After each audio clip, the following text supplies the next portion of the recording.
Hello, my name is Julie and this is KS Mom Crochets, and today is Crochet Podcast number 53.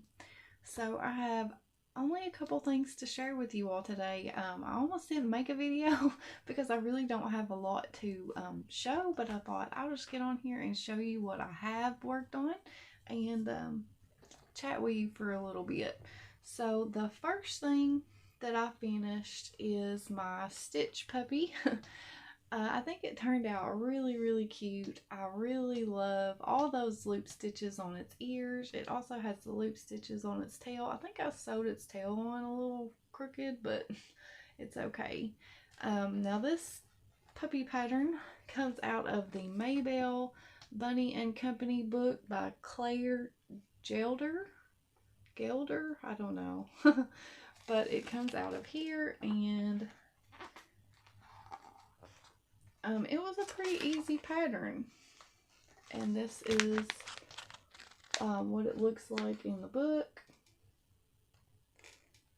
right here, and this is how mine turned out.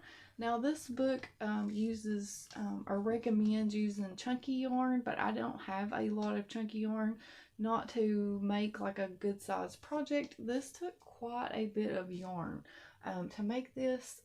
I used a 4mm hook, and I used this Red Heart Super Shaver brush in the color khaki, and there is 253 yards in this skein of yarn, and this is how much I had left.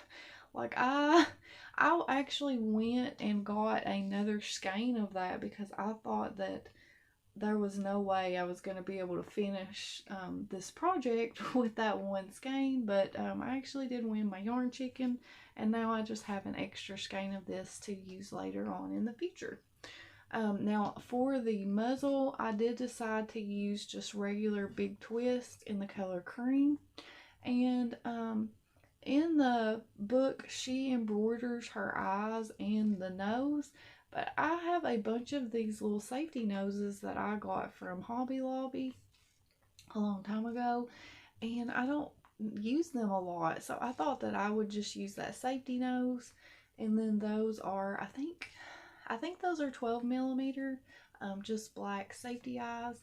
But I really love how this yarn works up with the loop stitches. As you can see, you can see that fuzz or that halo that is on that yarn, because whenever you're working it up just with your stitches, you can't really see much of a halo, and I was kind of disappointed in that because that was the whole point that I wanted that yarn for. But it works really well with the loops or the ears, because you know it's loose and you can see all that fuzz, so it makes it look more like hair. I really like how that they do the bobble stitches for the toes on the hand, on the paws. That is part of the pattern. And, you know, there was quite a few pieces, like your body and your head and your legs and your arms. Everything's separate, but it was really easy to sew together. The only thing that I did different, I did everything exactly like the pattern, except for the body. I actually decreased an extra round. I think the neck is open to like 24 stitches, and I decreased down to 18 stitches because the head is a little small. You can't tell because it's got these big old ears, but the head is a little small for the body, in my opinion. And the neck, I felt like the neck was left open way too big. That may work up differently with chunky yarn because, you know, like I said, this book recommends chunky yarn, but this is a 4-weight yarn or a worsted yarn, and that may have been why it was like that. But I just felt like the neck hole was too big, and my head's not really wobbly or anything doing that. Usually as long as you leave your neck open around 15 to 18 stitches, then it gives you more stability for the neck. But I really like how it turned out. I think it's super cute.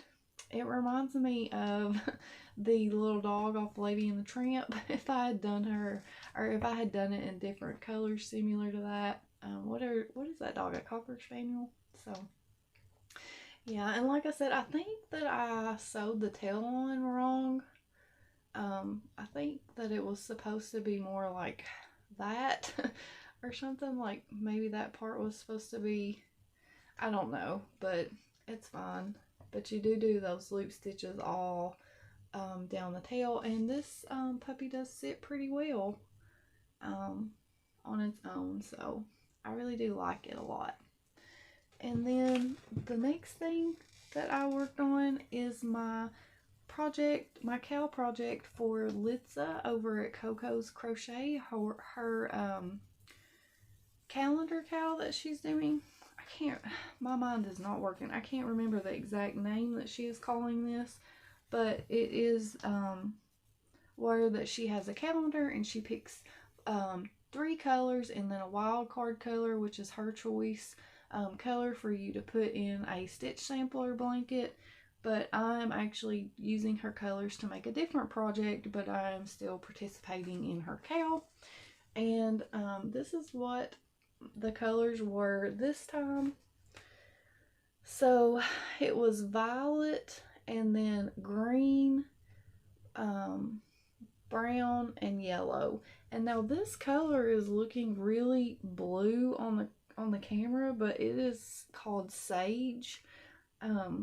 It's actually a really pale green, and it is a leftover that I had from a Karen 1 pound. And I hate that it's looking blue, but it really is green. I don't know if I hold it back. No, it looks blue to me on the camera, but in real life it does look green. It's like a really pale green. Like I said, it is Sage. And I'm just doing half and half, corner to corner squares. I will have Terri over at Yarnjoy Podcast. I always link her corner to corner tutorials whenever I talk about this, because that is who I learned how to do these from. I did come up with my own way of putting the squares with 2 different colors. I increase until I have 6 blocks, and then when I attach my new color, I increase on that attaching side, and then I work all the way across, but then I decrease on the last side. So that's what it's looking like. And I really, even though the colors, a lot of the colors are repeated, you can't, they all look different because I try to find different shades. I'm sure eventually that I will have to repeat some of the colors that I have put in, but I like that I was able to find different shades of colors, even though you know, like I have a lot of browns, but they're different shades of brown, and it seems like all of my colors that are the same end up side by side or diagonal. But like my blues, you know, so there was a lot of repeated colors, but they all look different because they're all different shades. Now I am using just Big Twist in black to join. I will link that tutorial down below as well, how to put the border and join your corner to corner squares, and I'm using a 6mm hook for this. But I'm really enjoying this, and I always look forward to seeing her colors. I'm really bad about updating my pictures on Instagram. I need to get better about that. I'm gonna try to work on that this week coming and take pictures, because I'm like 2 weeks behind. I think 2 or 3 weeks behind on posting on Instagram. I'm not a very big social media person. I used to be when I was younger, but I'm not so much anymore. So I need to work on that so that I can update the CAL pictures for Litsa. But if you're interested in joining that CAL, it's not too late to join in. You can do whatever you want, or you can follow her stitch sampler. I will have her video linked below. Now, I did not work on any of my whips. That is all that I have done this week. It's just been one of those weeks where I just didn't really want to crochet, and usually that's not the case. I could sit here and tell you all kinds of excuses, but that's just how it was. I just did not want to crochet this week. I finished that puppy earlier in the week, and then I just now finished those squares this weekend, so that's all that I got done. So I don't have anything else to show you crochet wise, but I did get a couple acquisitions. Whenever I showed this last time, I was talking about how my holes are looking kind of big, and I feel like that with a 4-weight yarn I need to go down hook size. I feel like it's time to do that. I was thinking that my tension was too tight, but somebody told me in the comments that when you have holes like that, your stitches are probably too loose. So I'm not really sure, but I just know that I need to probably try a smaller hook size. They also mentioned the yarn under method, which is a really cool method, and if you can do that, then that is awesome. But it's like my brain just won't cooperate with my hands. It's like my hands, like, I don't even have to think about what I'm doing, and I would have to like retrain my brain. So I did get a Clover 3.75. I'm going to try that out and see if that helps my stitches look closer together. You know, the longer that you crochet, your tension changes, and I think crocheting with thinner yarns has really changed my tension. And I could be wrong about that, but I did get this. I like that it's pink. So I did get that, which isn't anything too exciting, but I did find another eBay find. And I was really excited about this because I really wanted this book. This is one of the books that I've been wanting for a long time, but it's like $20, and I don't like paying that much for a book, even though it's full of patterns. I just prefer not to pay that much money for a book. I like to find my books used or on sale, and I found this on eBay for $12. And the only thing wrong with it is the corner of it right there is bent. Otherwise, it looks brand new.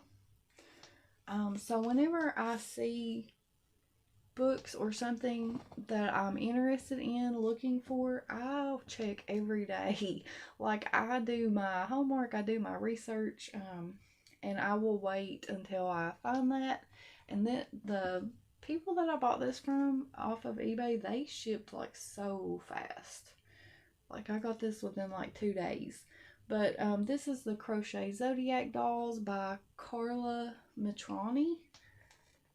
And I have seen several people show this on their channel. I've seen several people make things out of this book.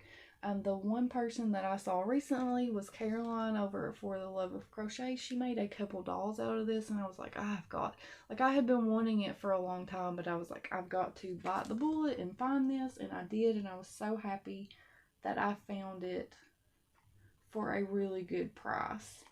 And here are the dolls. Now, I'm not into zodiac signs or anything like that, but I just absolutely love the look of these dolls.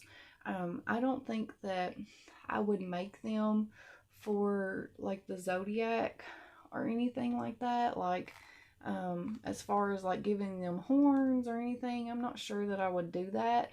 But I really like that there are so many different hairstyles in here. Even though the body shapes all look very similar, you do have your mermaids, which is something that I have been wanting to make a mermaid for a while now, and I had been looking for the right pattern, and I think that, well, Shaylee, my youngest daughter, she really likes this mermaid, but I'm thinking that I'm going to do this one. I'm not sure which one I'm going to do. But I know if I do the mermaid, I won't do the horns on it because I don't know. I just want it to be a regular mermaid. So, I really do like the characters in this. I think one of my favorites are the little Gemini twins. I think they are absolutely adorable. They remind me of Anne of Green Gables, if you know who that is. That's just what they remind me of. But this book, I was looking through it, and the patterns seem very easy to follow. The pictures are just gorgeous in this. They did a really, really good job on this book. It is in US terms. And I love how many pictures there are. It shows you all the different, and then you also get all the different pictures of the dolls together, which I really can appreciate that. It's a really nice laid out book, and it is published by David and Charles, and I guess they publish quite a few books that I'm familiar with. And I did not realize that until I got this book. I was like, I have some of the books published by this publisher. So anyway, I really like it, and I'm excited to work out of it. I just got to get my Crojo back. It's not really that I've lost it. It's just I just haven't picked up a hook. I just need to pick up a hook and make something. So hopefully I will have more to show you all next week. Thanks so much for hanging out with me. Even though I only had 2 things to show you and some acquisitions, I still managed to make this video pretty long. Way longer than I thought that it would be. But I always enjoy getting on here and talking to you all. You know, I don't have anybody really to talk about crochet to, so it's fun to get on here and interact with you guys. So thank you all so much for hanging out with me, and until next time, I will see you in another video. Bye.